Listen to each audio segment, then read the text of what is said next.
Okay. Hello, ladies and gentlemen. Welcome to the high soapbox number what the fuck ever. Today, I am joined again by the illustrious Brian Noda Ortega, and hopefully, what is probably going to start being a regular weekly occurrence. This one's probably is going to have his name in the title. Me and him are probably going to talk this week about what we want to call it like the high soapbox, weekly check-in or some dumb shit like that. We'll figure it out. You can unmute yourself, by the way, Brian. It's okay, and say hi. I know. I wanted to let you do the intro for the first time ever. But you're good. You're good. I figured like this might be a fun way for you and I to force you and me being in the throes of borderline suicidal depression, and you being in the world, and you just trying to float your way through life and figure out what the fuck you're trying to do as your next step.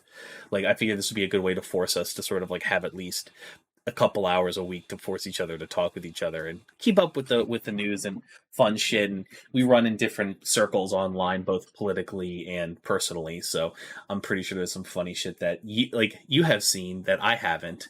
We are going to talk about the fucking Cat Williams interview with Shannon Sharp because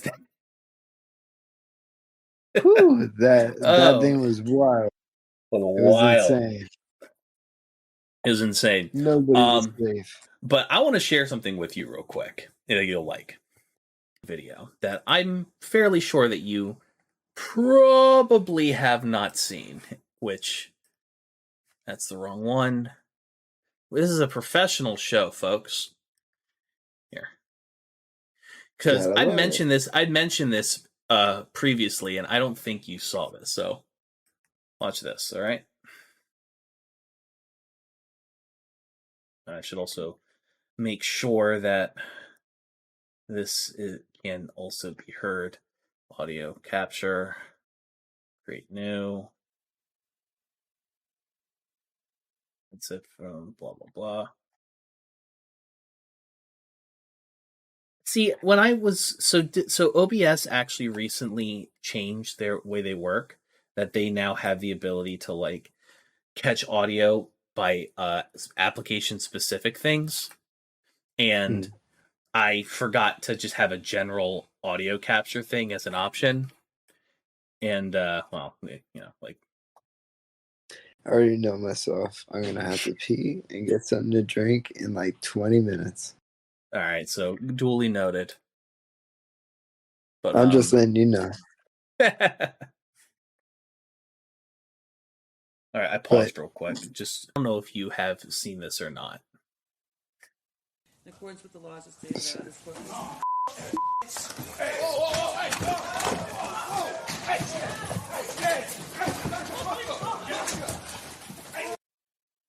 Let's see.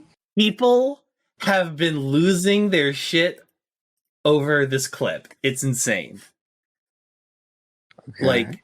Like, just one more time. I didn't see it. Replay. Here, watch this shit. So she's reading his sentencing, and then this man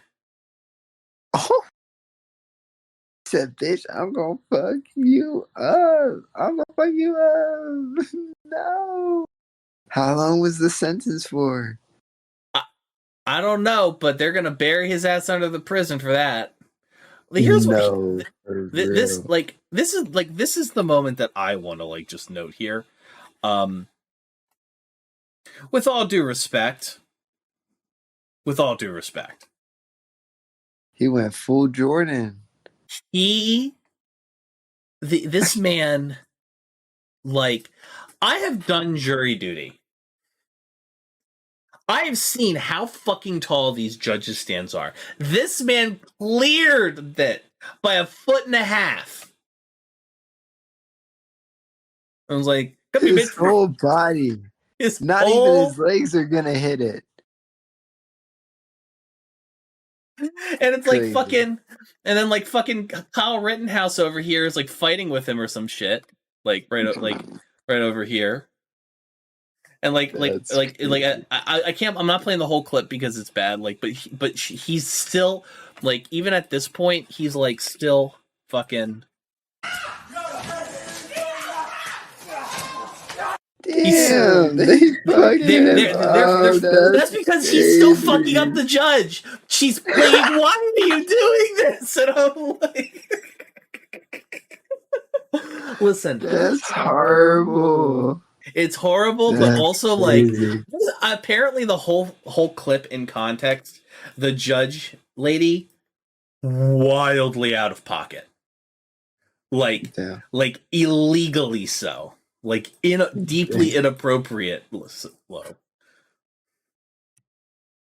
So I'll give judges are like a hit and miss for me. Like, I don't, me, I don't like cops, but like, judges can be, I don't fucking know. It depends. It just depends. Bet she won't be like that anymore, though. No, she probably went home under and probably texted her family group chat. Guess what? This fucking association of association of black people with, tree mammals said to me, like a woman like that looks like her, that in that position of her age doesn't get less racist over time. Sounded like Frieza. Yeah, sounded like Frieza. Yeah, that was a good one. I probably should have. I forgot. I like Dragon Ball like that, so I kind of forget that it exists from time to time. Well, the funny thing is, in Jujutsu Kaisen, the guy also says monkey, so it's like, it's good. I'm like picking Frieza. Up really sketchy vibes. Yeah. So, and I'll pull it up for folks, just for posterity's sake. TikTok. Actually, I'm just going fucking TikTok and do it. So Cat Williams is like, I saw somebody say that Cat Williams is the person that people want Dave Chappelle to be. Yes. That is a great take. Because here's the thing. I love that. I know Cat Williams is kind of homophobic. And I know Cat Williams is maybe he's less homophobic and he's more transphobic than anything. Because I've heard him make some transphobic comments and shit. But from what I've gathered and I've seen in his specials, especially recently, I think some part of him also recognizes that there's some territory that he just doesn't know. He does not know enough about some shit to speak on it. Real quick, he said in this special, one of the reasons he did the character in Next Friday, he helped make the character in Next Friday. He said, rape is not funny no matter the context. It's not funny. It's just not funny. And no matter what you try to do, it's not funny. So, he, changed the story centered around a character. You should watch the full interview. It's crazy. Oh no, for sure. I've only seen clips on TikTok. Yeah, no. Yeah, I will say the things that made me fucking laugh and shit was the shit he was talking about Steve Harvey and Cedric the Entertainer. And Dave Smiley. Oh, Ricky Smiley, yeah. Yeah, that one. That was, oh boy. Here, let me see. I'm trying to find yeah, I'm pulling it up. Give me a sec. I just want to say to everybody real quick, I know that we're doing this a little wonky and shit. I'm working out the technical kinks of recording everything on my end. I appreciate you guys' patience with this, genuinely. Yeah. Yes, thank you, everybody. Yeah. Yeah, the only thing that bothers me is why is it so fucking large? I don't know. Whatever. All right, so yeah, I know. Get out of that. Here. that we were both in screen at the very least. Here, let me play this. The same Steve that went to go watch Mark Curry do his whole sitcom and then stole everything Mark Curry had. Now Steve got a sitcom where he the principal and he wear a suit and then he gets this high top fade, making all black men think he got the best lineup in the business, and it's a man unit. Then you ask it, why you not a movie star? I didn't want to be a movie star. This the same Negro that hated on Bernie with this same thing. I didn't want to be a movie star. No, you couldn't be a movie star. There are 30,000 new scripts in Hollywood every year. Not one of them asks for a country bumpkin black dude that can't talk good Obukabe and look like Mr. Potato Head. There ain't none. You would have to have range. I played a lot of characters, 60 movie roles. I'm not playing Cat Williams in there. I don't know. Doesn't Cat, although, hold on, and this might be my lack of knowledge because I've only seen Cat in a couple, roles. So I might, so feel free to roast me on this shit. Doesn't Cat Williams just play a lot of variations of himself? I mean, yes and no. Like sometimes, yeah. Like you could definitely see him in that situation, but to his credit, I feel like he plays to he has the ability to best act. of his ability. Yeah. Okay, fair enough. You get what I'm saying? Yeah, and I think doesn't Cat like kind of do the same thing that what was their name? Though I will say real quick, supposedly he is in Atlanta, Childish Gambino's show. I haven't watched it, but supposedly he's really good in it. So I can't really talk on it. So fair enough. No, Cat, we might not let you drink anymore. The way you I mean, we ain't even got. Yeah, real quick, pause it. I've had a sip. Pause it. Shannon in that moment because me and my because Steve was on his show not 6 months ago. He was like, I'm in so much trouble. No, for real. He was like, what did I do? Because this was like the first thing he says on the show, because I watched the interview from the beginning, right? The first thing he says, yo, Shannon, I appreciate it. Like, this liquor, it's really good. It's like they spent like 5 minutes talking about the cognac. Yeah, literally. And then first thing out of his mouth is this shit. And then for like the next 2 or 3 minutes, he just goes off and off and off. And then Shen is finally like, whew, we gonna need to drink a little more of this. It's like that fucking scene from Lucifer where Ahmedidil is like at the fucking family dinner and shit, and he just like gulps down an entire glass of wine in one fucking go. It's like, all right, I can't be sober for this dinner. Literally. Oh Lord. It's in you. The truth don't need motivation. I'm just saying I can't let these dudes lie. This is like Steve Harvey telling people he used to be homeless. That's my story. That's not his story. Steve Harvey wasn't never homeless. When Mark Curry was touring with him 25 years ago, he was making $3,000 a show in cash and doing 5 shows a week. They just tell the stories. Thanks to my wife, I'm where I am. You said that about the first wife. You forget that? You told us it was her. Then you went and married somebody else that think like a man. Like, what are you talking about? They think they can rewrite history. That's my friend said. I used to listen to him on relationship advice till I found out that he got like 2 or 3 divorces, and I was like, damn. How you giving me advice when you can't even follow your own? Like that's like crazy. That's like fucking.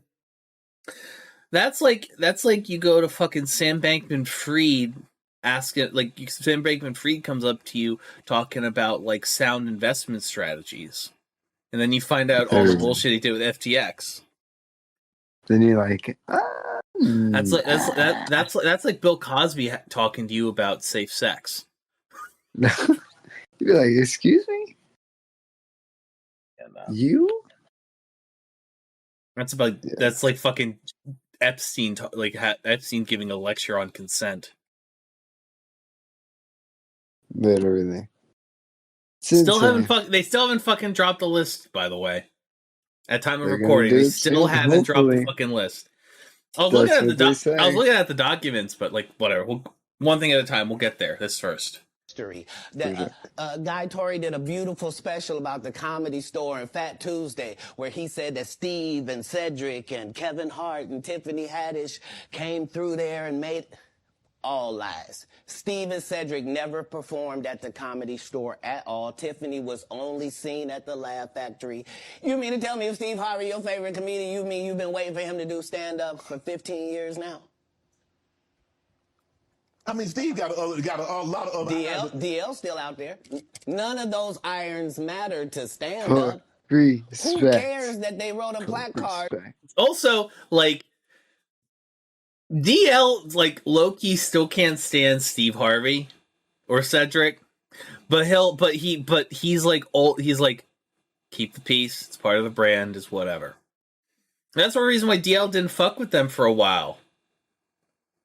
Well, that's what Kat said in this interview. He said, black is not the line.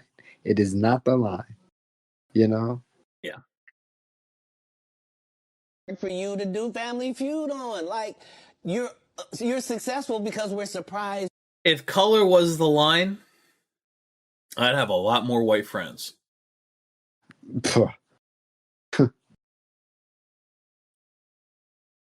You can talk for a living, and it's because the white people that I've met in my life that I've been friends, I'm friends with very few white people at this point in my life, and that is not by choice. That is not because I have a preference of like the type of the skin color of my friend. It is just by happenstance. For some reason, the suburban waspy ass motherfuckers that I've known throughout my life are flaky as shit, and the friends that I've made, living in Wilmington, fucking Delaware, which is a predominantly black city, just happen to be like my fucking ride or dies at this point, and that's just how it is, I guess. Pretty much. Entertaining that you're gonna say some funny country. I felt like I should probably clear that up a little bit because it sounded a little sus if I didn't. No, I get it. Three things, but not a writer. Do you consider yourself a king of comedy?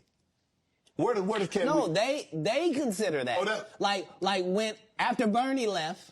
Now, while I disagree with with his take on what I'm about to say, Kat says, as long as Dave Chappelle lives and breathes, I am the second best comic in the world. Now, granted, he said, I granted he said this shit like a decade ago on like Vlad TV or some shit. Okay. This was before Dave Chappelle kind of like turned into like a pick-me. Pretty much. Them same three guys I'm telling you about, the Kings. Yeah. Right? Because DL is the greatest. Yeah. There's no DL slander gets tolerated. But No, DL's great. Have you seen the GED section and shit? Like his little videos he does talking about politics? He's great. He's great. I love him. No, I haven't. No, he does this whole thing, like he has like his whole radio show he does, and he like will put out little clips and shit from it, and like he's got great political analysis. He's wonderful. He's funny, and he's fucking D.L. Hughley. He's funny as shit, you know. So yeah, okay. I love that. Definitely worth checking out for real.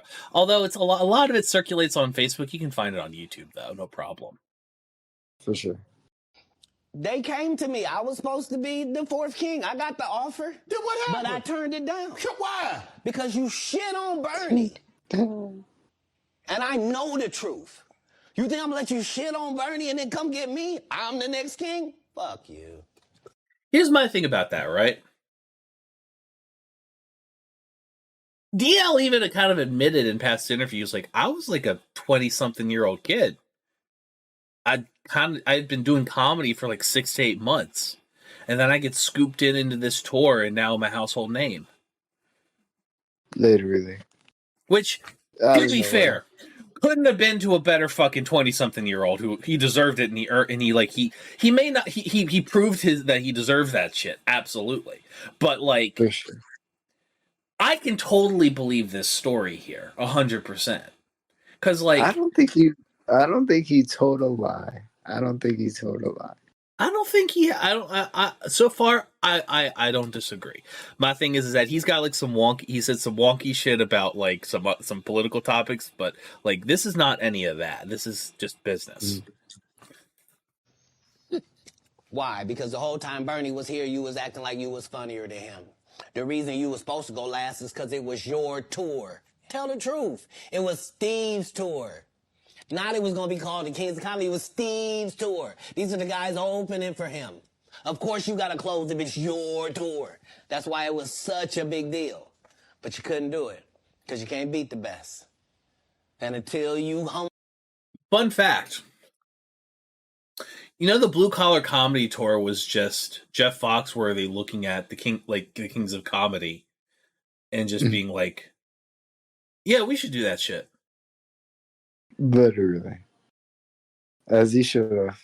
Now, granted, if we didn't have that, we wouldn't have ever gotten Ron White, which kind of worth it. I'd argue.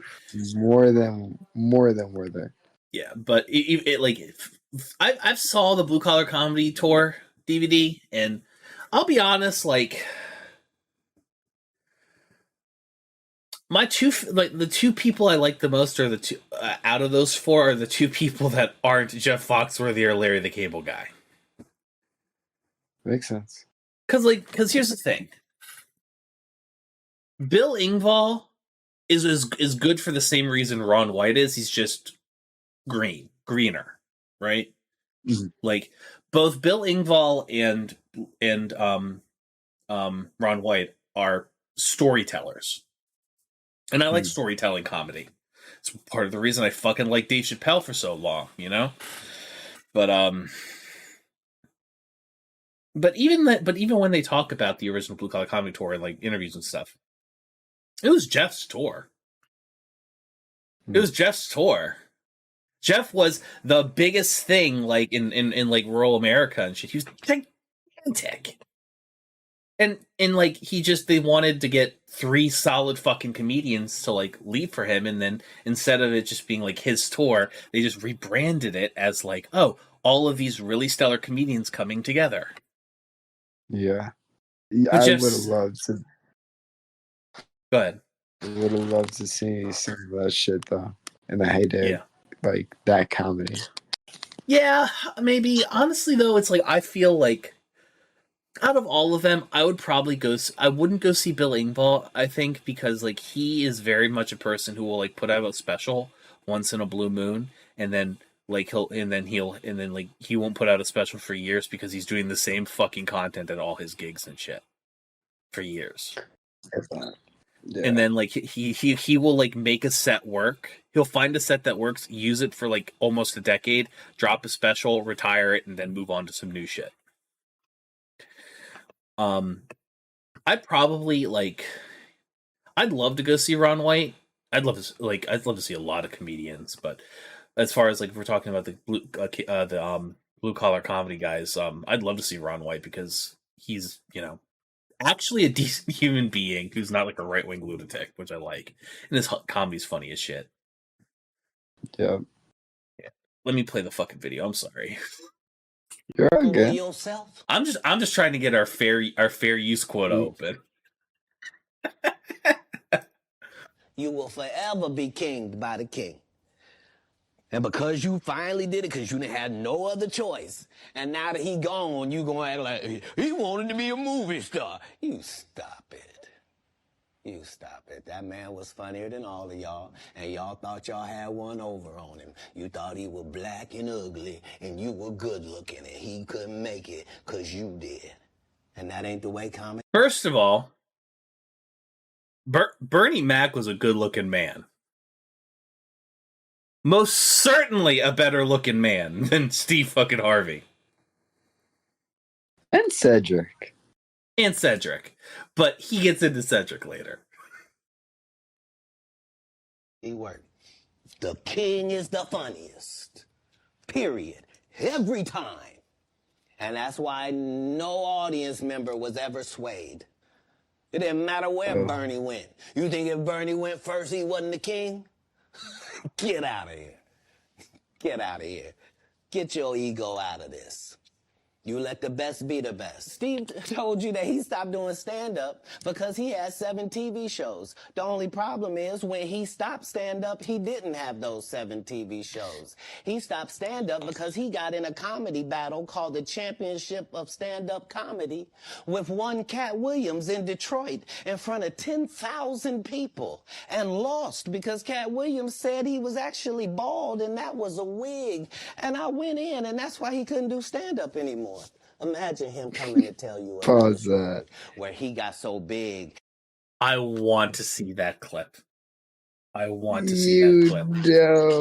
You know Steve Harvey is shitting right now. He's like, no.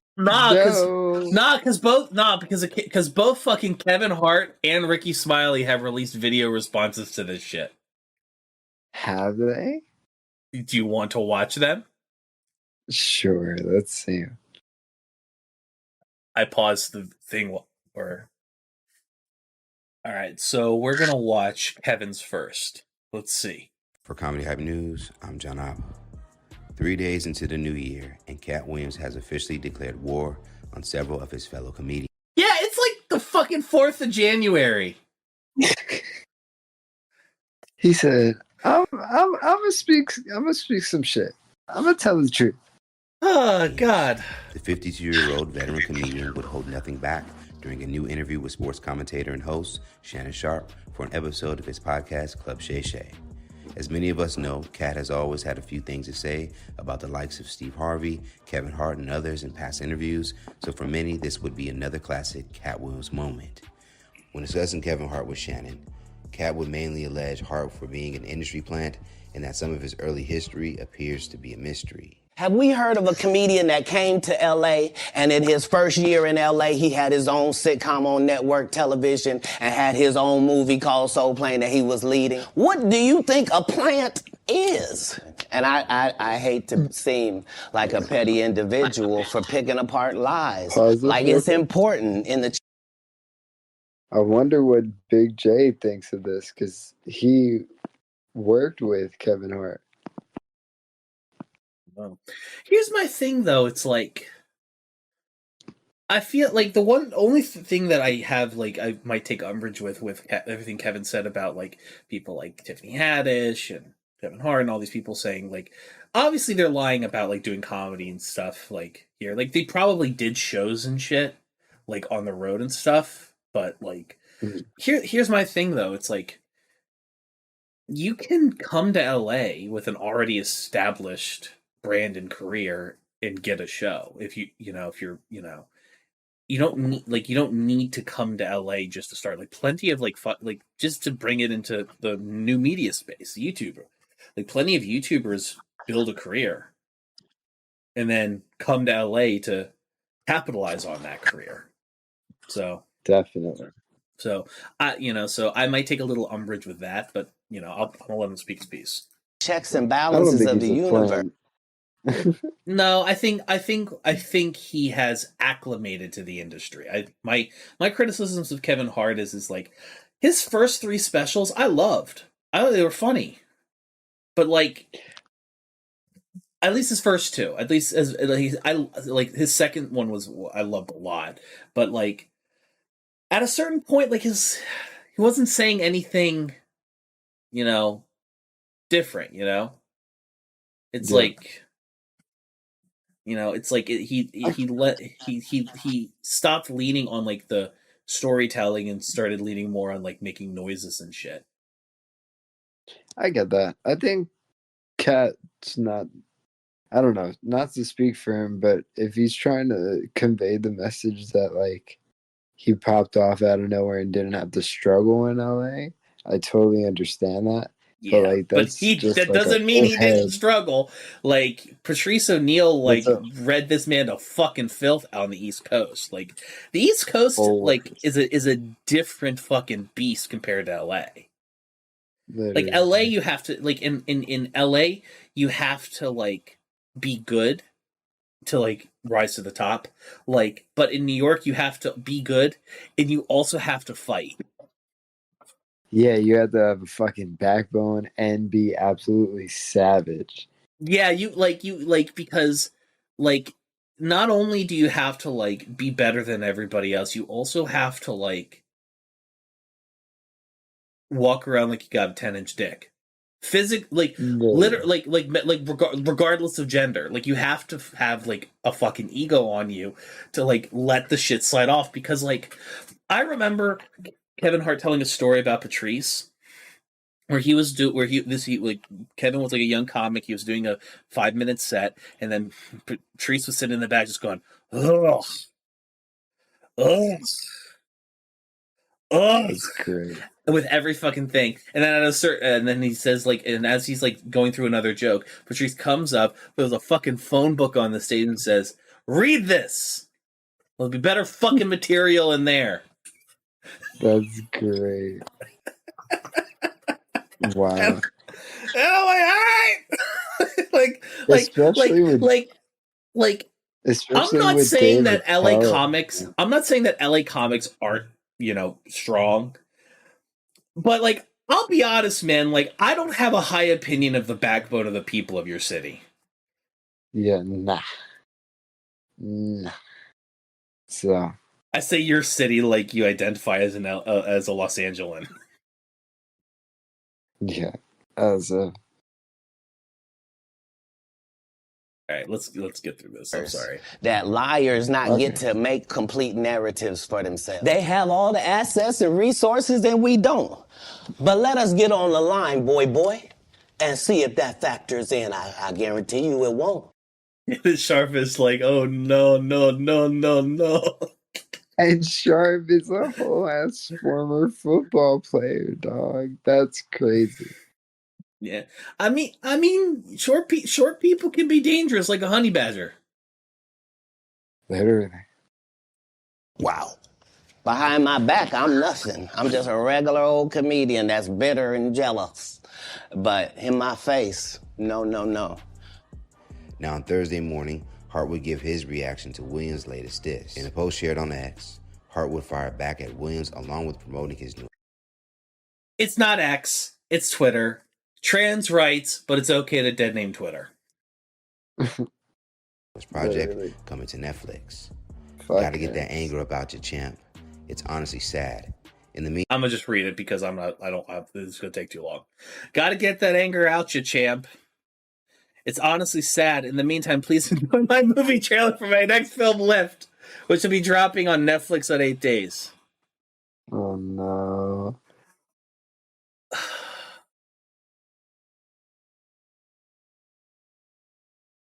Nope. Let's see what Ricky Smiley had to say. Rick Smiley Morning Show. Hey, listen, first of all, good morning, and thank y'all for this. Thank y'all for this opportunity, Ricky Smiley Morning Show. To the actual response. I guess they did. Thank God. Let's just get into this. The whole internet going crazy. Comments that Cat Williams made. Whatever. I can't speak on behalf of the other comedians, but the only thing I can speak for is myself. Cat made some comments on Shannon Sharp's show about when I was on Shannon Sharp was telling him the story of some of the behind the scenes from Friday After Next. Let's start with that. When I went out there, let's just go back. In 2000, I was the host of BET Comic View and in the season 2004. I also worked on this show called Live from LA. That was my first job with BET. And that's where I met Ice Cube, if I'm not mistaken. And Ice Cube was like, man, hey, man, I like your work. I want to do some stuff with you. I want to put you in some movies. And Ice Cube started putting me in movies, which really helped my career. I was in All About the Benjamins, but of course, when they changed the ending of it, that part didn't make any sense. But then he put me in Friday After Next. And just for clarification, I went out to audition for Friday After Next as Money Mike, not the Santa Claus. And that is the honest God truth. I had no reason to go on there and to go on Shannon Sharp's show and lie about any of that. That's what I auditioned for, was Money Mike. And I guess the producers, Cube and everybody saw something different. And I think that Money Mike character, Special K, was going to come off as kind of like just a guy who was hanging around in the strip mall who was just kind of being annoying and almost like a crackhead type of character that was right. Just, so I guess when Cat Williams did it, they added the whole pimp twist to that character, which was actually a better decision and made it funnier. Because ain't no way in the hell I could have executed that role like that. And I'm glad that they made that decision and they put me in a Santa Claus role, which was actually perfect. So when I got back to L.A., they said, hey, your role has changed. You're going to be the Santa Claus. And here's the Santa Claus suit. Put it on, and here's your lines. Sat in the trailer, went over the lines, went over my stuff with Cube, and the rest is history.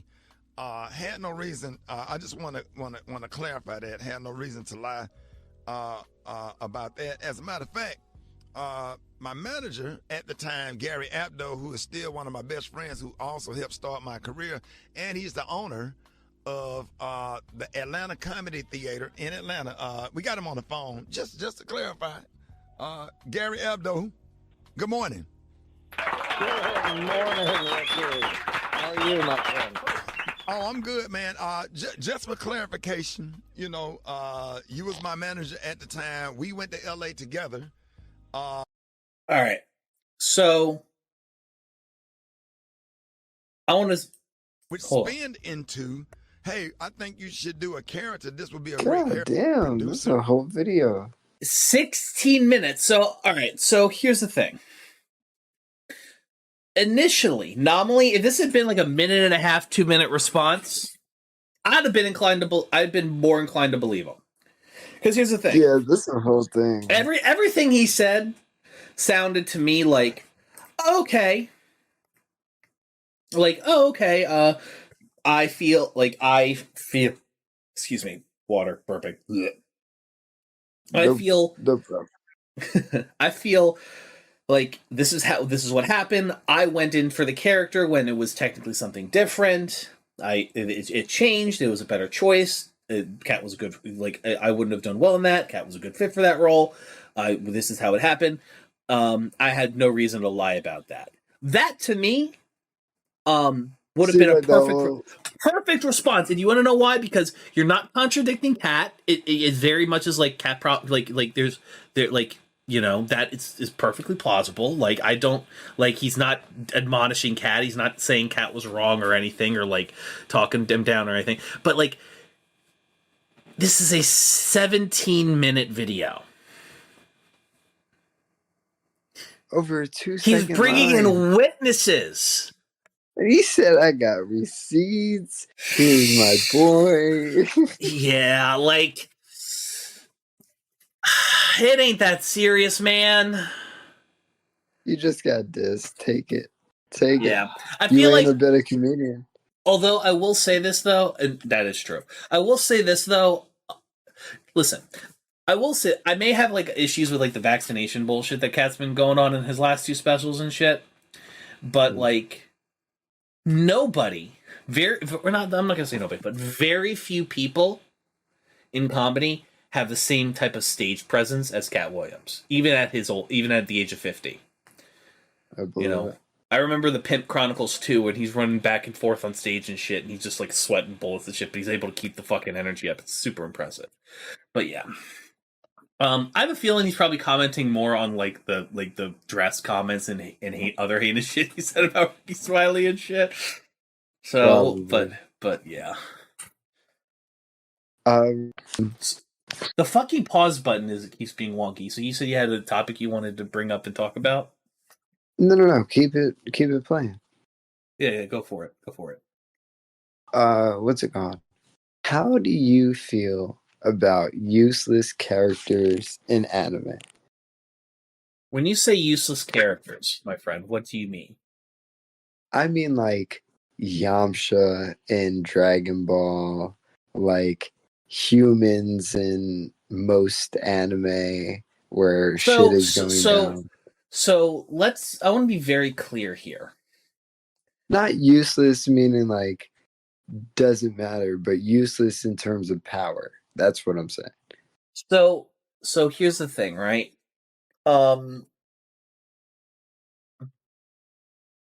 There are two types of useless characters. There's three types. There are the ones that are like actually genuinely useless and pointless. They're the ones that have been power crept into irrelevancy. And they're the ones that are useless in the direct combat issues of the story, but like when you actually think about it, without them motherfuckers, none of this shit would have fucking worked out. So what do I mean by that? So actual useless characters.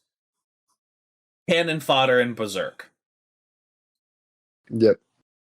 That people just like you're at just nameless characters who are just there to like be like, thing like that. Power crept. Most of the Dragon Ball Z cast that isn't Yamcha and Vegeta. No, Goku and Vegeta. Like Resurrection F. The whole purpose of Resurrection F was for people, like both the movie and the series, was just to remind people these motherfuckers can fight. It's just shit's so fucked now that there's they can't even compete. Right? It's like fucking Krillin, fucking what's his name? Krillin, Roshi, and I think Yorobi were literally fucking playing cards and shit at the lookout during the Buu saga. They're like, and Kuroshi says, "Hey, I'm like, this is way out of my fucking league. We're just chilling." No, Evan, you don't understand. But here's the thing: I've seen Dragon Ball. I want to be clear. I've seen Dragon Ball. Real quick. Yeah, go for it. That's what I'm saying. Imagine watching Dragon Ball, and then I'm in the Cell Saga with Noelia right now. We're watching it, and we're like right before the Cell games start. And like, can you imagine watching from Dragon Ball and then being like, everybody except for Goku and Vegeta and maybe Gohan is done. Like, finished. Yeah. Yeah. And so it's like, if you just have seen Dragon Ball Z, Yamcha and the rest of them are mostly useless. But if you've seen Dragon Ball and you understand the context of like, it's like they're power crept. Now, the third category I look at with Sakura Haruno from Naruto. Sure. Is she able to fight? Yes. Does she fight as well as Naruto and Sasuke? Fuck no. Would both Naruto and Sasuke be fucking dead if it wasn't for her healing them up between fights while they're out in the field? Abso-fucking-lutely. Sure. Like Sakura has a lot of faults as a character that I dislike, but if there's one thing that she is good at, it is she is good at taking care of the shit outside of the fighting to make sure that motherfuckers like survive and shit. Like, it's not like, while she's not fighting the Akatsuki members toe to toe by herself, like later in the show and shit, she's absolutely like doing all the shit to make sure motherfuckers like are staying in the fight. Like, support roles matter. I play MMOs. Healers are important. Healers and tanks are important. I usually play support roles. Support roles are fun. You play Psyker. Not Psyker. Okrin. You play Okrin and Dark Tide and shit. Like, you're the tank. You're the fucking tank. It's fun though, because you're like, I can handle this all day. God, it bums me out. It bums me out you don't enjoy MMOs. I'd love to get you an Elder Scrolls Online. Yeah, but I cannot wait. You and me have to play. I hope they support cross-platform multiplayer, but you and me have to play Space Marine 2. Is it multiplayer? It's up to 4 co-op. We might have to do that. That'd be fun. We have to do that. It's coming out this year. No shit. Let's hope I get a job and I can afford to do that. All right, so wait, you want to talk about the Steam Awards? Yeah. Oh Lord. All right, my brother. What's up, my boy? I'm gonna. So I can actually pull it up. Yeah, the Steam Awards or the Game Awards. The Steam Awards. We could do both. I'm down to do both.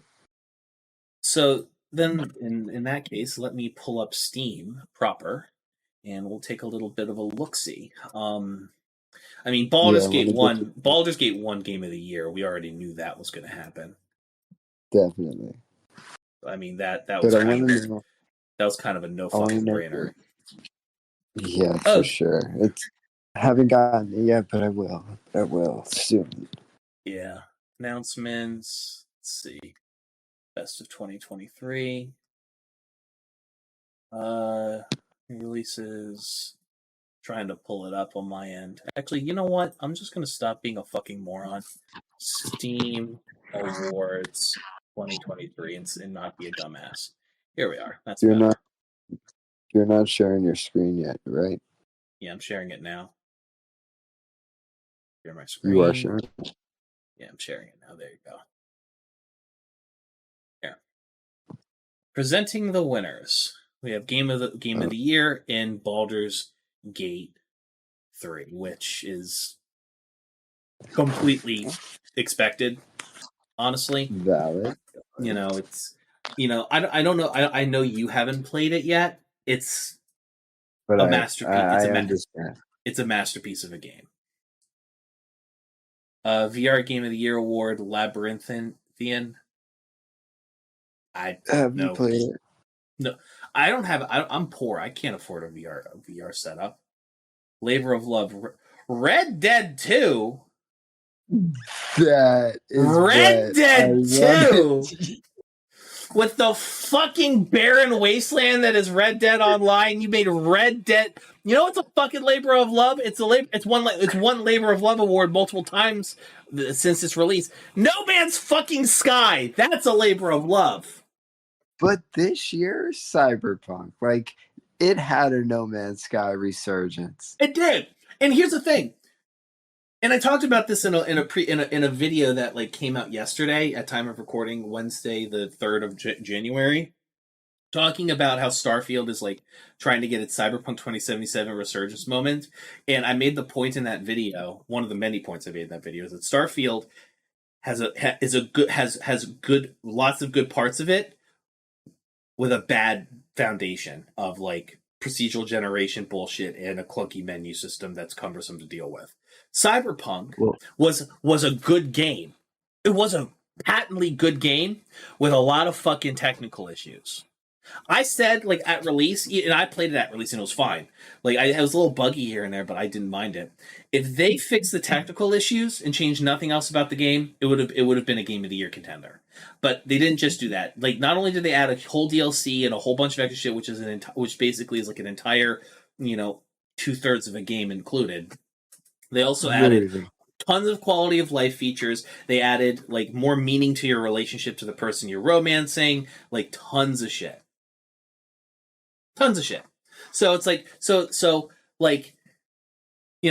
like that should have gotten labor of love. But Red Dead 2? I'm not saying the story of Red Dead 2 is bad. God knows Metal is it. Arthur Morgan is a feminist icon, but like the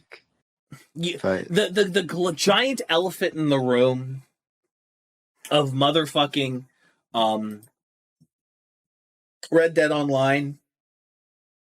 I just tell people, listen, if you want like a Red Dead Online type of experience where you just go through like a vaguely country space, have a camp, do quests and missions and shit, just play Fallout 76. Okay. They're still updating that. It's a relatively tight experience. You can actually edit your camp detailedly. It's that I just got there. Labor of love is cool. That is fucking crazy. Best world on Steam Deck, Hogwarts Legacy. I would have given this to fucking Vampire Survivors. I haven't played that. It's fun. It's a $3 game. It's wonderful. It's try it. It's great. For sure. But I've said enough about Hogwarts Legacy, and the thing is, it's a fairly benign mid game, regardless of the politics and shit I have with it. Like, there's a reason it didn't show up at all at the Game Awards. There's a reason it didn't win any awards this year. Like, it you know, it's probably on par with Starfield as far as as a level of a game. Like, okay, you know, I agree. You know, maybe it's because this came out this year, and Vampire Survivors came out last year. Maybe it's because like this is the game that like the best game on Steam Deck that came out this year, because I can list like 3 or 4 games that are stellar on Steam Deck that are not Hogwarts Legacy. Okay. Better with Friends, Lethal Company. That makes perfect sense. I'm not playing it. I'm never gonna play this fucking game. My full name is it. I have a total of 6 names, or no, I have 5 total names. In my full government name is Evan Joseph Bitchmade Haggard. If you play the game, I'm not playing the fucking game. I showed you my fucking Five Nights at Freddy's stream where I ended up 2/3 of the way in cuddling my girlfriend's cat for comfort. I'm not playing fucking Lethal Company. I don't care how fucking funny it is. It would be. For sure. Atomic Heart, really? But Atomic Heart came out like last year. Did it? It maybe. Maybe not. I heard that the actual game, like the game itself, was great to look at, but like it probably could have benefited from doing the BioShock thing of having a voiceless protagonist. Well, it was pretty much like BioShock, right? Yeah, it's basically like it was or like Wolfenstein, something like that. No, it's supposed to basically like so. The crux of BioShock was the crux of BioShock was to be at its core a criticism of objectivism. Mm. It is supposed to be a patent rejection of libertarian ideology. And the problem with Atomic Heart is that Marxist-Leninist style communism was a failure, and it was going to fail regardless of the pressures of the United States. And this just takes a world where like it was actually successful, and then it just does like all the bullshit with like it's not like you can't like you can't have a socialist economy if you don't have a democratic government. That's just them's the rules. Most innovative gameplay award. I disagree. I disagree too. Like, I like the Bethesda, and just not to rehash the entire fucking video I made the day before yesterday too, because I made a whole video talking about it as well. Starfield's biggest fucking issue, functionally at the end of the day, is you have to fast travel. You can't just explore. And the second issue there's no rewarding the exploration. And the second issue is the procedural generation. I'm not saying that the procedural generation is bad. It's generally pretty good. I don't see a lot of issues on the planets I'm like wandering around and shit. The problem is that we put up with the bugs. We put up with the occasionally lackluster storytelling. We put up with the hit and miss storytelling at times. We put up with the loading screens because Bethesda makes worlds that are packed to the brim of shit you just want to explore. You can travel from Whiterun to Solitude if you want, or you can fast travel if you don't want to fucking do it. But you have the option, and if you do decide to do it, your odds are you're going to run into some shit you haven't seen before. You can't travel from point A to point B in Starfield without fast traveling. And my thing is that one of the things that I do in a Bethesda game is that I will just pick a location on the map and go there. Just go west. I'll just go west, and I'll just go west, and I'll just go around and look at the little blank things on the map and just discover things and discover shit and find stuff out. Because here's the fucking thing about Starfield that always fucking bothered me: the side quests are great. The character and companions are generally written pretty okay. I like them. They're interesting enough. I like them as characters. The world that's handcrafted, the parts of the world that are handcrafted are wonderful. You know, Bethesda level design and world design is on full display. I love it. It just fucking sucks that it's a chore to get from point A to point B with the curated content. Like, there was a quest I did where there was just this random fucking planet I landed on, and I got a distress call, and then there was this beautifully curated fucking quest of this kid this rich kid who was pissed at his mom, who basically didn't fucking love him, and said to him, "Hey, go ahead and go get your inheritance or some shit and at this place." And apparently his mom was this fucking vigilante type that put the fear to death into space bandits and shit, and and it's there to claim her lair, the Mantis's lair, and you get her ship and her armor and her gear, and it's all pretty fucking powerful, and it's great. I'm still running it in my game, and but he dies because he wasn't she fully believed that he was going to be able to figure out the connection needed to get through everything, and he didn't. He fucking died. And so you claim it, and then you take the ship, and you take the armor, and you continue, and you make the legend of the Mantis live on, because you get her logs and her ideals and and the principles. She's a 5th generation person doing this, and and also you hear her son lamenting in voice recordings about how his mom was distant, and he turned into a shitty rich kid boy because it's fuck else am I gonna do? My mom's not doesn't talk to me, and I don't respect her or her money.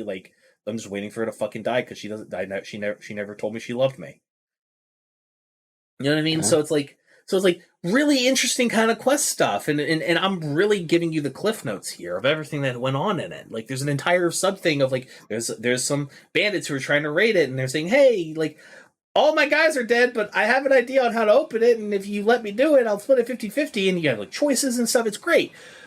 And then I leave there, and then I'm just back in the Starfield. They talk about the Starfield space is the Starfield, as if it's this big wonder and lovely and great and da da da da da da da. And it's just boring. I have to go search for that curated content. In other Bethesda games, I've never had to do that. I've never had to go search for the fun. The fun is there, and the fun is well made, and it is enjoyable, but I have to go find it. And that is the fucking most frustrating part of it all. And that's why Starfield's so fucking disappointed me. The only way they're going to be able to fix Starfield is if they completely refactor the game into 10 systems. Okay. They refactor it into 10 systems, not 1,000, not hundreds of systems, 10, at most 60 planets. At most. Probably more 30. I feel more like 30. Be enough, for real. More than enough. And literally just be and make it so the fast travel system, I don't have to go through menu X, Y, or Z. Just say, if it says, if when I click X to make a set course, immediately start fast traveling me to where the fuck I need to go. They just need to make it more less cumbersome. That's just my whole thing. All right, let's go into the next one. I'm sorry. That rant took a long time. I'm sorry. No worries. I appreciate it. I knew you best game you suck at, Sifu. My buddy Uriah would probably be the person to talk about it. I've seen him play it. It's just a PvE fighting game. No notes. Is it fun? From what I gather, yeah. It has an interesting mechanic where it's like every time you die, you basically your health goes to 0. Like you basically spend a year training and you come back and try again. Oh, that's cool. And so like that's the mechanic, and every time like you die, your character gets older a little bit. You gain more talents, more skills. You better to fight, but you slowly lose wiggle room as the game goes on, and once you reach a certain age, you just fucking die and game over. Damn. I just think it's just a really interesting mechanic. Best soundtrack, The Last of Us Part 1. I believe that. I mean, great. I might actually play The Last of Us now that it's on Steam. Please do. It is a good game. All right, fair enough. Yeah, Rich Outstanding Story Game Award, Baldur's Gate. Duh. That's unsurprising. As it should. As it should. Not an argument. Sit Backs and Relax Award, Dave the Diver. I don't know if you've played this. This is an adorable game. It's an adorable game. Dave the Diver is great. It's got great pixel art. It's beautifully animated. It's wonderful. Definitely worth your time for anybody listening. Okay, for sure. And that was it. Yeah. Huh. So that's that fucking Red Dead was quite the choice, and also Starfield as most innovative gameplay. I don't know about that one, Chief Keef. That's certainly a choice. Heavily disagree. Strongly disagree for you. I'm curious You're to show. Like that. Hold on, real quick. Who the fuck? Because I want to see something. Who were the finalists in Labor of Love? It lost. Deep Rock Galactic lost to Red Dead 2? Are you shitting me? Deep Rock and Stoner ain't going home. That Deep Rock Galactic lost? Crack. The Steam user base is smoking crack rock. What did Hogwarts Legacy beat?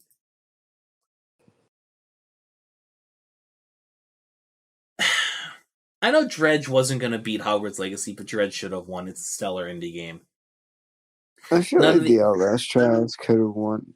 Yeah, I'm not a huge horror fan. Hogwarts, like it's Harry Potter. It's too fucking big. What did Atomic Heart beat out? They beat out Darkest Dungeon? 2? I'm upset about that. That's fucked up. Really? Hold on, Cocoon also won like multiple awards at the Game Awards too. Like that's an odd fucking choice. I don't fucking agree. I don't like Cocoon or Darkest Dungeon could have taken that easily. And most innovative gameplay. Contraband Police, Remnant 2, Starfield, Your Only Move is Hustle. Shadows of Doubt. Your only move is hustle. I can't speak for Remnant 2 because it's from what I gathered, it's basically like a bullet hell live service game or whatever. And Contraband Police is just like a giant RP. But like your only move is hustle is like.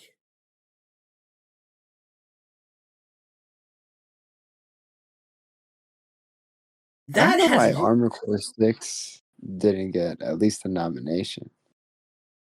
It's probably because I don't know. I think it was more niche. I get that. Have you seen that game? I have.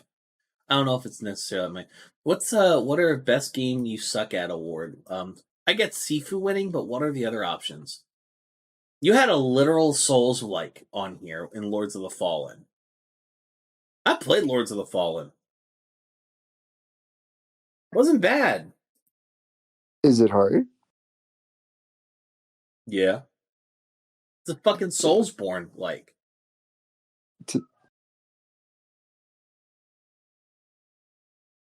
Street Fighter 6 didn't deserve to win because of their changes to the input changes for beginners. Overwatch 2 is dog shit because it's Overwatch. And also, fucking FIFA, eat shit. Like, Sifu, I understand, but Lords of the Fallen easily probably could have gotten it as well, if I'm being honest. But Sifu's probably had more mass market appeal. Okay. Best soundtrack award. I'm upset Hi-Fi Rush didn't win. How did Last of Us what? I know why, because motherfuckers are simps for The Last of Us, but it's Hi-Fi Rush! No, literally. Also, oh my god, Evan. Also, Persona! We have to talk about this. Wait. Did you see this video? Show everybody. I just sent you it over Instagram.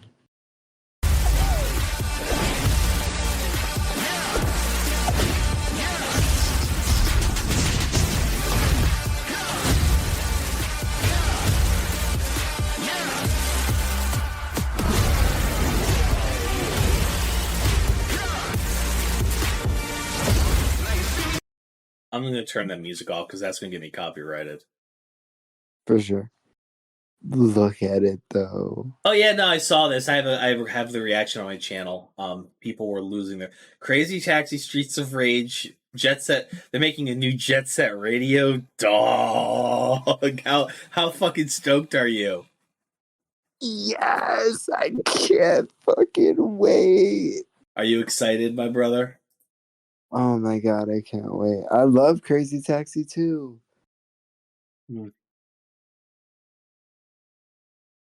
And Streets of Rage, goddamn.